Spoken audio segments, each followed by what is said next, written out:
Wacha niwaambie kitu moja. Kama kitu ni yako, ni yako. Specifically naongea nao watu wenye they cause chaos in a family. Let's just say for example, wewe uko hapo, wewe unapigana kunyang'anya ndugu yako shamba. Shamba ni ya ndugu yako, si yako. Pigana ununue shamba zingine, muongeze hekari zingine zaidi ya zile mababu zenu waliwaachia. Now this is how the devil works. The devil interrupts your mind to fight for that small land your father left you. You don't focus on big lands that are being sold out here.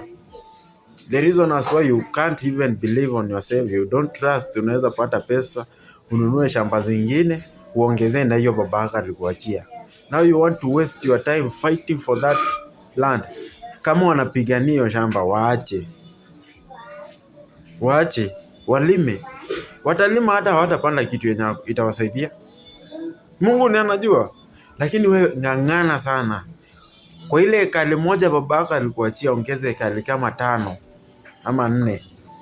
Otherwise ukianza kufocus kupigania ekari yenye babaka alikuachia na mnapigania kifamilia, tutakuzika ndugu yangu. Na maybe Mungu alikuwa na future poa na wewe.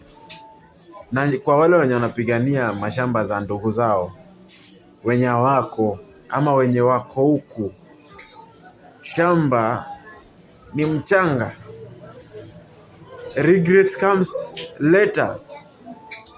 Utaanza kupitia vitu zingine hata utakuwa unajiuliza nilitoa wapi hizi mazinga umbo.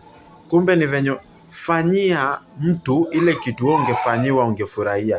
Period.